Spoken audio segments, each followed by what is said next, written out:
Right, so today we're here to teach you how to create a video, and in this case it's going to be an information video.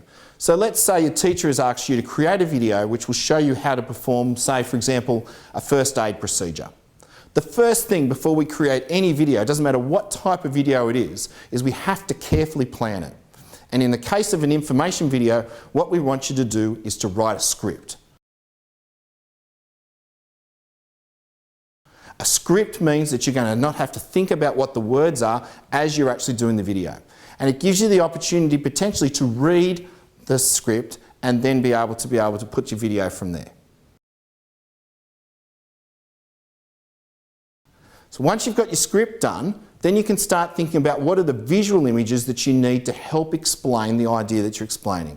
So for example, if someone's broken their arm, you're probably going to want some photos or some video as people actually get their arm wrapped up in a bandage. You might want to have some shots of the people's faces as you do it so that you can clearly see what it is that you're explaining.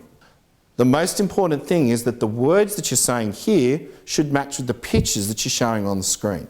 And if the two match together, you'll give people a lot better chance of understanding what you're talking about. So while I have a pretty trendy new iPhone, you don't need to have one of these to be able to shoot a video on it. In fact, an old iPhone 4 or a Galaxy S3 or anything of that vintage will do a pretty good job because most of them could shoot a high definition video back then. So long as you set it up and use it well, you can do a great job. You may want to consider using a video camera if your parents actually have access to one of them as well. When you are filming a video, you really want to only ever use your camera this way. Never shoot it that way, because the screens that people are going to be watching it on look like this. And so when you shoot like this, you're only using a really small section of the screen. Always shoot with your camera in landscape format, which is the way 99% of cameras work. But if you're using a mobile phone, sometimes you get tempted to do this, and I really want to discourage you from doing that. That annoys teachers and it annoys people watching it all over the world. So, once you've actually got your script, what I recommend you do is you get your camera in a nice steady way and then you start talking to it to record it. One of the things a lot of people forget about is sound. If you've got a noisy room at all, make sure you shut the doors. Sometimes it's even better to turn off the air conditioning so that you've got a nice clean sound.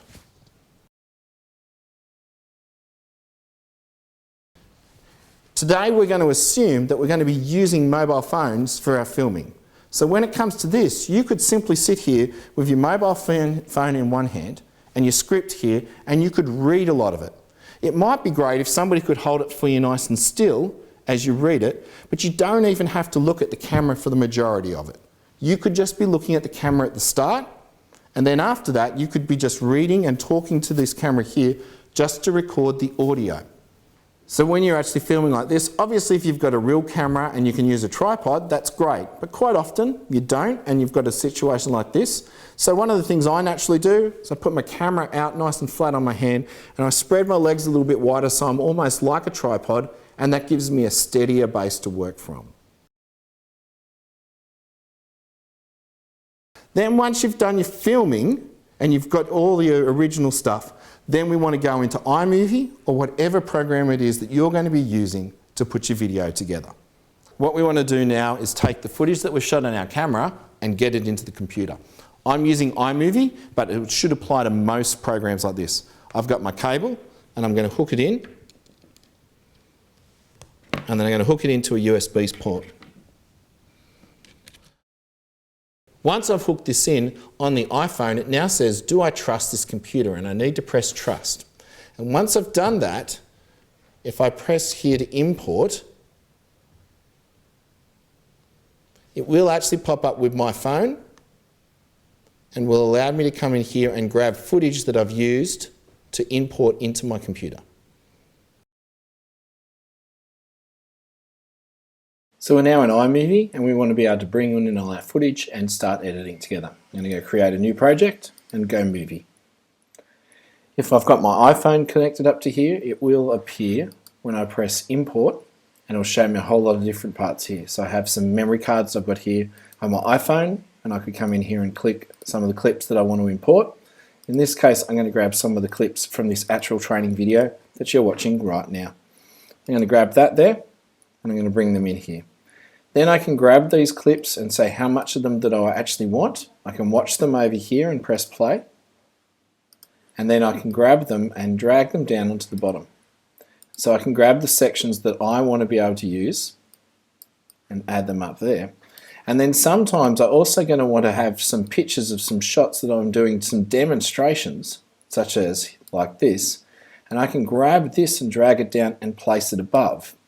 And when I place it above and I drag my playhead to here, you'll see that it's got me speaking right up until here, where when I get to the point of my video, it cuts away and shows that there. And I can drop the audio down here, so I don't hear the video of what we traditionally call B-roll because it's the second line. And under here I'm still talking and I'm showing the demos that I'm working on there. There are some other great tools up here that we can use to be able to add color balance, correction, cropping and stabilization, and that's a great way of actually adding a lot of those in. Over here there's also the option to go and bring in some music.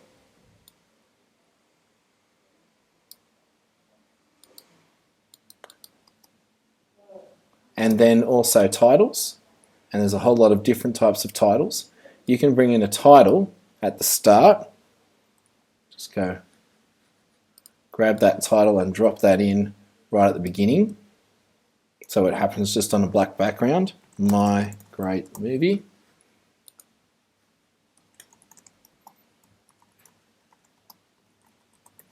So it appears by itself, or you can grab this sort of stuff and layer it above, so that when you put the playhead here, you'll see that the text appears in front of me instead of by itself. A whole lot of different ones. You can see there's Gravity. It's a whole lot of very trendy ones. Sometimes the simplest are the best, but other times grabbing the other ones can be quite handy. And basically when you're finished with that, you'll be able to share your project, and you can share it straight to YouTube using email addresses and passwords. You can just create a file and then you could put that straight into your Google Drive.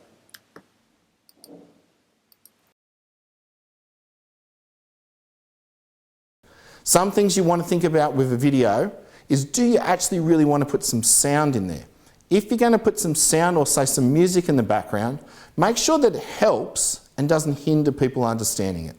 In the end, get mum and dad to watch your video and make sure they understand what it is you're trying to teach. Choosing to have some music like this might sound really cool, but you might have trouble actually hearing what someone's saying. Consider putting some text on the screen which helps people understand what you're trying to explain. Some people are good at hearing things, some people are good at seeing things, but when we bring them together, that makes it work even better. So consider having some text on the screen that shows you the key points as you're going along. When you've finished your video, make sure that you've spent the time and you've watched it back, that people think that it's actually explaining what you need it to explain. And so once that's complete, you can then use YouTube to publish that video so people can see it. If you don't want to publish your work to YouTube, you can choose to just publish the video to an MP4 and put it inside your Google Drive folder for the subject that you're doing this work for. And so once it's in there, the teacher should be able to see it and be able to watch it and see your work.